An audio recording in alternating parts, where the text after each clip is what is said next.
کبھی سوچا ہے کہ آخر میں کیا ہوتا ہے؟ یہ وہ سوال ہے جو سب کے ذہن میں آتا ہے۔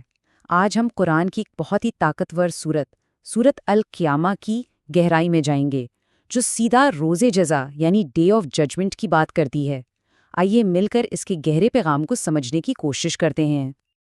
دیکھیے، سورت کا آغاز کسی ہلکی پھلکی تمہید سے نہیں ہوتا، بلکہ ایک بہت ہی طاقتور اور سنجیدہ قسم سے ہوتا ہے۔ یہ انداز فوراً ہماری توجہ اپنی طرف کھینچ لیتا ہے اور اس دن کی حقیقت پر زور دیتا ہے جس کے بارے میں بات ہونے والی ہے۔ تو یہاں کوئی دلیل دینے سے پہلے بنیاد رکھی گئی ہے دو گہری قسموں پر۔ یہ ایک ایسا انداز ہے جو سننے والے کو جیسے جھنجھوڑ کر کہتا ہے کہ جو بات آنے والی ہے وہ بہت اہم ہے۔ پہلی قسم تو خود اسی دن کی ہے جس کا وعدہ کیا گیا ہے۔ اللہ تعالیٰ یہاں دو ایسی چیزوں کی قسم کھا رہا ہے جو بظاہر ایک دوسرے سے بہت مختلف ہیں۔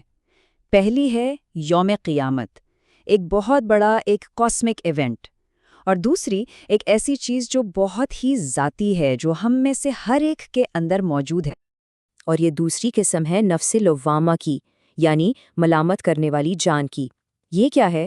یہ ہے ہمارا ضمیر، وہ اندر کی آواز نہیں ہوتی جو کوئی غلط کام کرنے پر ہمیں ٹوکتی ہے، ہمیں برا محسوس کراتی ہے۔ بالکل وہی۔ یہ اس بات کا ثبوت ہے کہ ہر انسان اپنی فطرت میں صحیح اور غلط کو پہچانتا ہے، اور آخرکار یہی ضمیر خود ہمارے خلاف ایک گواہ بن جائے گا۔ تو ان قسموں کے ذریعے ایک ناقابل تردید حقیقت قائم کرنے کے بعد اب صورت آتی ہے انسان کی طرف، اس کے شک اور انکار کی طرف۔ یہ اس بنیادی سوال کو چھیڑتی ہے جو ایک شک کرنے والے ذہن میں اٹھتا ہے۔ انسان کا شک آتا کہاں سے ہے؟ اس کے اپنے محدود علم سے۔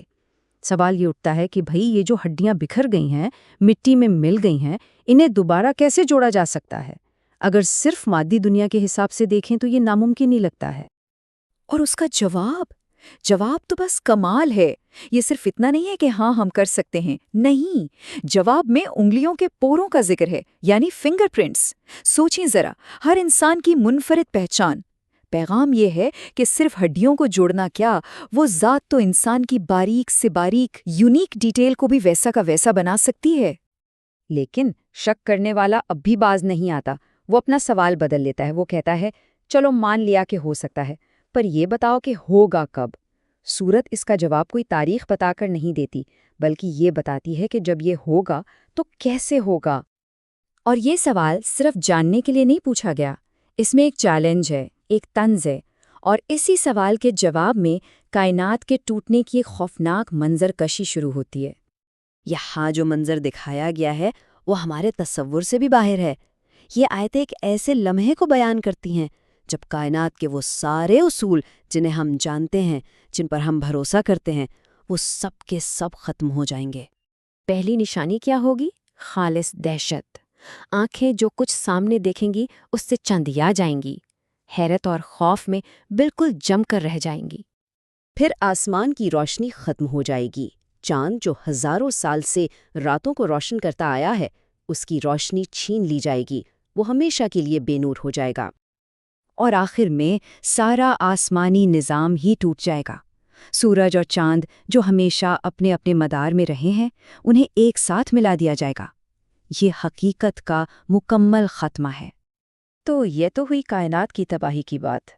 اس کے بعد سورہ اپنا فوکس انسان کی طرف لاتی ہے۔